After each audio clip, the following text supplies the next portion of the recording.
Les 5 choses que vous devez absolument connaître sur les lions, c'est de ça qu'il s'agit. Bienvenue dans cette nouvelle vidéo sur le roi de la forêt. Les faits très peu connus du public et gardés en dehors des lumières, c'est de ça qu'il s'agit sur Mo Channel.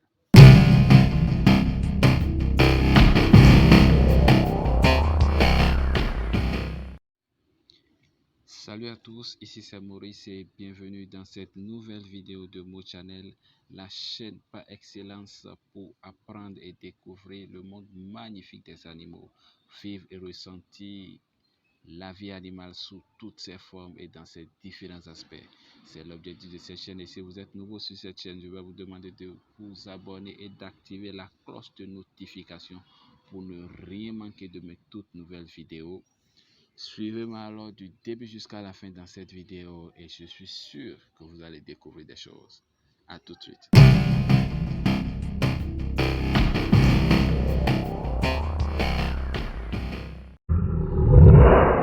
On l'appelle le roi de la forêt, il est fort, il est terrifiant, il impose le respect et fait trembler toute la savane. Bien sûr, il s'agit du lion que nous allons découvrir en 5 points.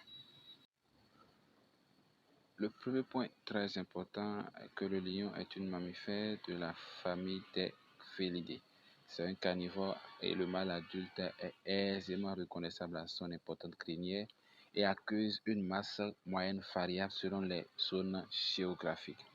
C'est le deuxième plus grand félidé après le tigre et donc le plus grand carnivore d'Afrique. Le mâle mesure 172 à 250 cm de long du bout du museau à la base de la queue et possède une queue d'environ 90 cm en moyenne. Les femelles plus petites mesurent 158 à 192 cm sans la queue et une queue de 85 cm environ. Elles pèsent entre 83 et 168 kg. Et remarquez que les plus grands lions vivent dans le sud de l'Afrique et les plus petits en Asie. Son espérance de vie à l'état sauvage pour le mâle est de 7 à 12 ans et de 14 à 20 ans pour les femelles.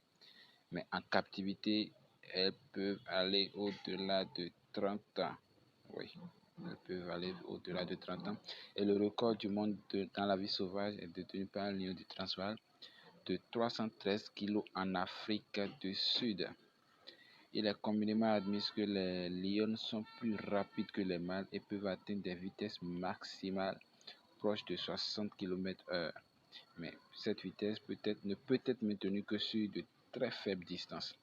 Très musclés et lents, ils peuvent faire des sauts remarquables de 3 mètres en hauteur et de 11 mètres en longueur. Deuxième fait tout aussi important qu'il faut garder sur les lions, c'est que le lion ne chasse pas. Oui, ça ne devrait pas vous étonner. Techniquement, le lion est très maladroit à la chasse. Les femelles sont bien placées et elles ont beaucoup plus de chance à la chasse que les lions. Alors, le lion, quant à lui, son rôle est uniquement de combattre les intrusions sur le territoire et de protéger la troupe contre les agressions extérieures.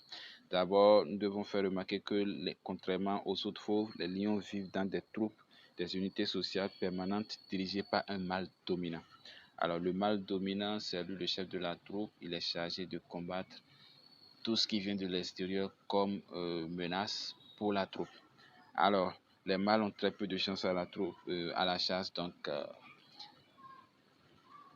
la chasse est uniquement réservée aux femelles qui sont chargées de nourrir toute la troupe. Lorsqu'elles reviennent de la chasse, le premier à se servir, c'est bien sûr le mâle dominant. Ce mâle dominant qui accède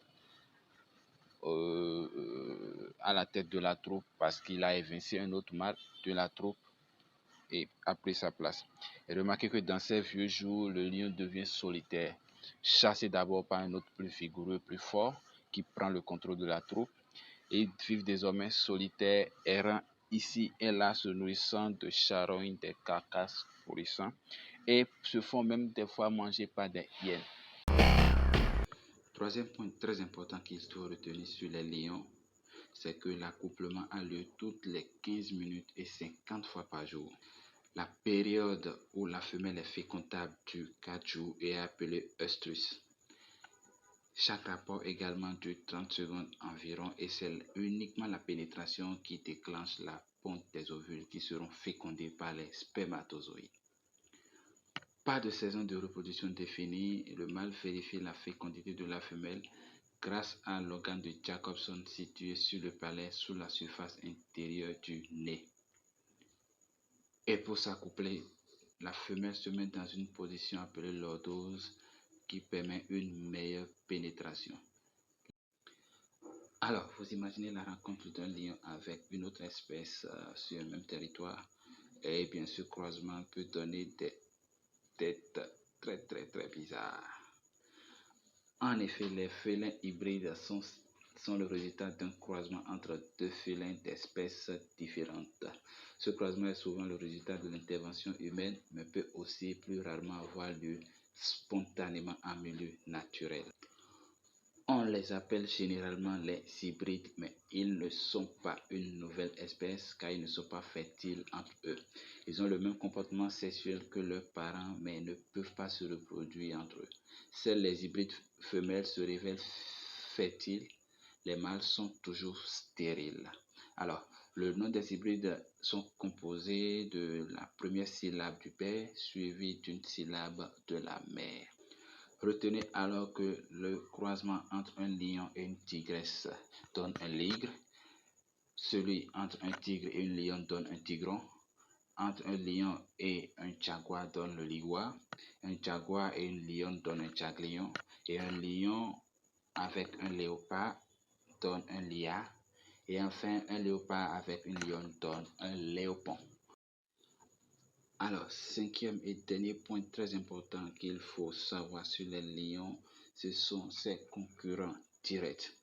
Le premier concurrent du lion, c'est la hyène. Et le lion et la hyène sont au sommet de la chaîne alimentaire. Leurs relations dans les zones où ils cohabitent sont uniques dans leur complicité et leur intensité. Remarquez d'abord qu'ils se nourrissent des mêmes proies et sont donc en concurrence directe. Ils luttent pour se voler leur proie et à l'occasion se tuer. Bien que les hyènes aient la réputation d'être des charognards opportunistes, profitant de la chasse du lion, le contraire est aussi très fréquent. Les mâles sont très agressifs envers les hyènes et les tuent quand ils le peuvent. Ils dominent les plus petits félins que, comme le guépard, et ils volent leur proie, ils tuent leurs petits et parfois même un guépard adulte. Un guépard a 50% de chances de perdre sa proie vis-à-vis des autres prédateurs et les lions sont les principaux prédateurs de ces petits. Troisième et dernier concurrent direct du lion, c'est le crocodile. Il arrive souvent qu'en fonction de leur taille respective, l'un arrive à manger l'autre.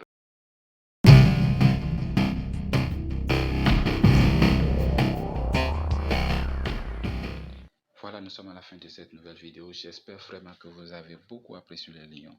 Si vous avez suivi cette vidéo jusqu'à la fin et que vous avez des questions, posez-les en commentaire. Je me ferai un plaisir d'y répondre.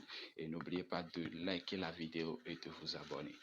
Alors, ciao et à la prochaine.